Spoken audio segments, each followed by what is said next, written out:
Good morning, Erin. Good morning. Welcome to another episode of Between Two Brokers. Thank a you. very, very special Dear Schmoopy episode where you get to ask the world's smartest woman whatever question you would like. So please write in all of your questions to podcast@smithspencer.com. It's Schmoopy time. Did you like that last time? Yes. The shimmy? Okay. Dear Schmoopy, I'm thinking of getting a coach. I've heard you talk about coaching and coaches recently. Do you do one-on-one coaching? And do you recommend a coach based on your experience? Okay, this is funny because I will probably wind up answering this question mostly. Dear listener, I am uncoachable. This is true. Take it away, Stacy. Well, obviously, Erin and I have different opinions about most things, which is why we're such a great team. But I think that I was not sure about having a business coach just because I had never heard anybody like rave about theirs. It seemed like it was a good idea because, I mean, there's a whole industry based on it. Like, I'm sure some people had success. I probably listened to several podcasts where people were talking about their coaches, but I'm talking about like high level executive coaches, and these people are like charging $75,000 a month or something like that, you know, for pro athletes, or like, you know, like a Tony Robbins type coach. Mm-hmm. So I think finding somebody, if you're a real estate agent, I actually think it's important to find somebody locally, because I think that you need a coach who understands your market. And this is kind of based on personal experience. So let me go back to the original part of the question. Do you do one-on-one coaching? We do one-on-one coaching. I do one-on-one coaching, but I only do it for my girls. And if you would like to hire me to be your one-on-one coach, I'll do it for $75,000 a month. No, I haven't figured that part out yet. But yes, join Smith Spencer if you want one-on-one coaching.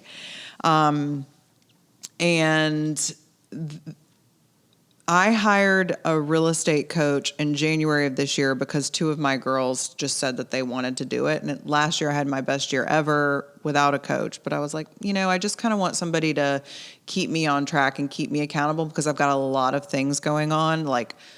And I wanted to focus on my business because, you know, I have my business, then I have running Smith Spencer, then I have all the girls to think about. And so I wanted somebody to help me to kind of take my sales to the next level.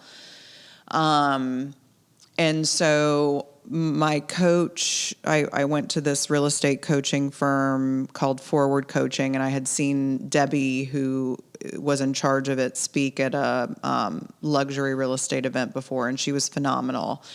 And she paired me with somebody named Joanne, who was in Florida.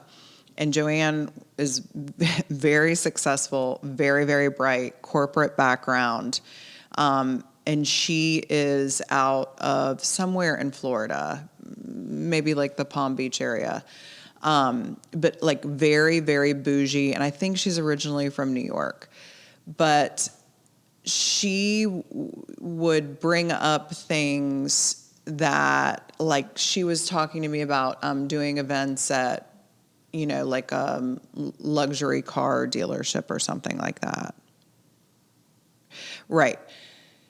And the point is, when you're doing luxury real estate in Beverly Hills or Miami, that is part of the culture there. And like every time that she would talk to me, I mean, Joanna's a fabulous bitch, okay? Because she was always, when she came to Charleston, she was like, started dating this guy, and she's like, he's going to buy me some jewelry.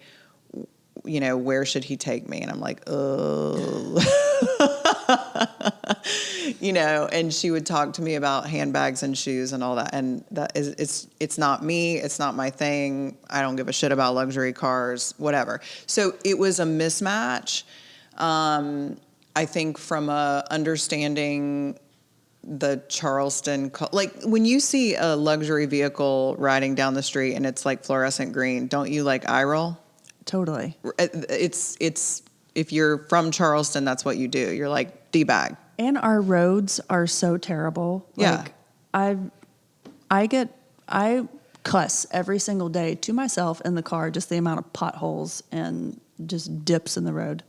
I don't know who's responsible for that.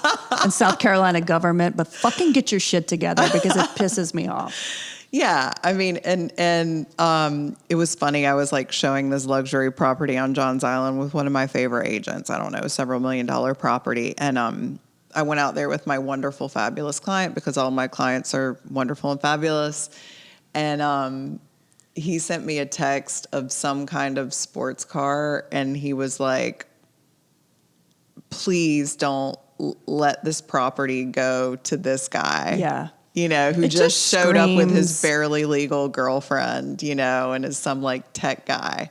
It just screams like insecurity and small dick. Well, also, I just feel like Charleston is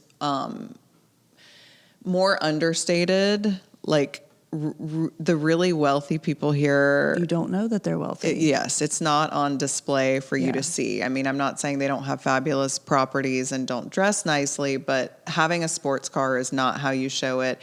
Even for women, the flashy jewelry, the red bottom shoes. I don't even know how to say it, you guys. And the handbags and so like I'm completely clueless when it comes to that kind of shit. So it was like, that was a mismatch, and that kind of stuff kept being brought up to me, and I was like, no, not going to do it. Also, I've been in the business for 17 years, and I've paid my dues in terms of like what I'm willing to do socially, which can be really exhausting for me. So like, I don't want to do events, and I don't want to do parties, and I just want to figure out different ways to get new clients. So, I felt like what I was asking for, she just kept saying, "Oh, you're doing great. Oh, you're doing great." And I was like, I'm off to a real slow start this year, and I'm not really happy about it. And ultimately, that relationship ended up not working out for me because I just felt like there was a disconnect. Like she and I could sit there and talk about business all day long, but was it really moving my business forward? Mm-hmm. And one of the reasons I knew it wasn't a good fit from the very beginning is because we hired Andy, who we've talked about on the podcast before, Andy McCarthy with the building people back in November to do coaching for Smith Spencer. So what that looks like is I have to nag Erin about an idea several times, and then I have to make it somebody else's idea. So in this case, Carter and Austin from Cobble Hill said they had a lot of success with this guy, and then I say, if you don't like it, then I'll pay for it. I have to do something like that in order to get her to say yes. And I still show up with a bad attitude. Oh, yeah. I mean, she was sour, but by the third meeting, you had come around, I think. Yeah. So Andy is a business coach. So he is separate from Stacy selling more real estate. He is, what does Smith Spencer need to do to become a better business, and what are Smith Spencer's goals, and how do Cynthia and Erin and Stacy take us there? So Cynthia and Erin and I attend all those meetings and get on the same page, because Erin and I are both selling. Cynthia is working nonstop, and we really don't connect in an organized way. Yep. Even if we have a meeting, I'm sitting there like spouting off 1,000 ideas. You're rolling your eyes at all of them. Cynthia's taking notes, and nothing gets done. And I'm sending emails while you talk. Yes. Oh, yeah, you're not paying attention to me either? No. Okay. Fuck you. All right. So we pay somebody to hold us accountable and go through our to-do list with us. Well, yeah, and he's a successful business person who sold a business. He's doing a great job. I give it to him. So he has what are called level 10 meetings, this is what Yeah. Janet was talking about. So you have like this living agenda, and it's flexible. And then there's a reporting mechanism. There's an accountability portion to make sure that we're staying on track.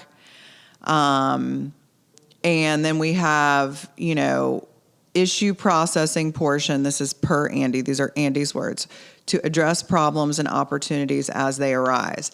And the other thing is, just because he's working with so many different businesses, I feel like he always gives us new things to think about, and brings up things that we've said in the past, like, oh, we're never going to do that. He's like, are you sure you still don't want to do that? Like when he was talking about hiring new agents, I mean, hiring Haley and Kaylin has been like, I think one of the best decisions that we've made. We absolutely love having them on the team. So we made an exception to our rule. We would definitely do it, I think, going forward, just kind of on a case-by-case basis. But that's why he's so valuable, because we're trying to build a business and a brand that we eventually want to sell, which is not an easy thing to do in real estate.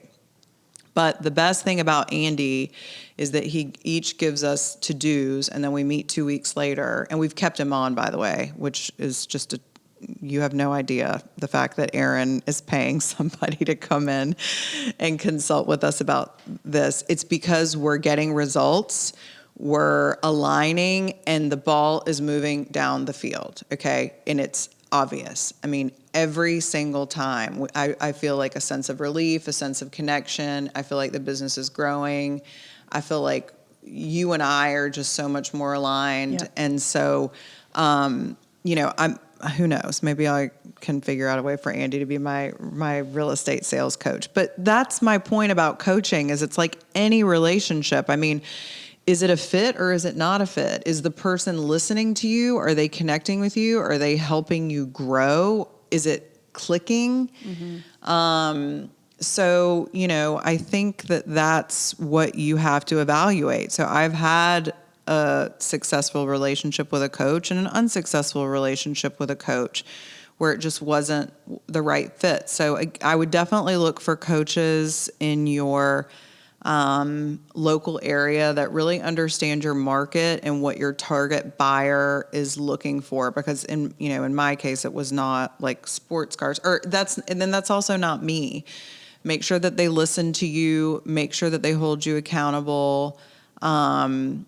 And, just see how it goes, but always do it on a trial basis. And I would be really careful about like signing a contract for a long period of time. These people did like a 30-day, you just give us 30 days notice, and it wasn't really a contract. So I figured I would try it for a little while, and I did the experiment. And I think I also know questions that I would ask now, in order to have a different relationship. So I'm not saying that I wouldn't go back to it, for personal coaching, but I'm not sure that I really need the sales portion of it for myself. So anything else that you want to add about Just Andy? you mentioned nothing about Andy. I love Andy. But I have not had a business coach before, but I've had therapists in the past that were just like Team Erin, like, you're doing great. You said the right thing. And it wasn't challenging me at all. And I didn't need someone to ego stroke me. Mm-hmm. And you mentioned that she was just like, kept saying, you're doing everything right and good and all that. And it's like, that to me is not productive use of my time. She said I was doing everything right and good until I said that it wasn't working. And then she sent me an email with everything that I was doing wrong, which really hurt. And the criticism was, I read you the email, and you were like, that's not true. Like, all the things that she said are not true. Mm-hmm. And I've also been in therapy a couple of times, and my least favorite type of therapist is the one that tells me that I'm doing everything wrong. So it's like, there's both sides to it. Like if you said that you weren't getting anything out of it because they were always on Team Erin. What I found was sometimes my therapist, like I would just go in because I was like, this is routine maintenance. I got to go in and like get my brain cleaned or whatever. And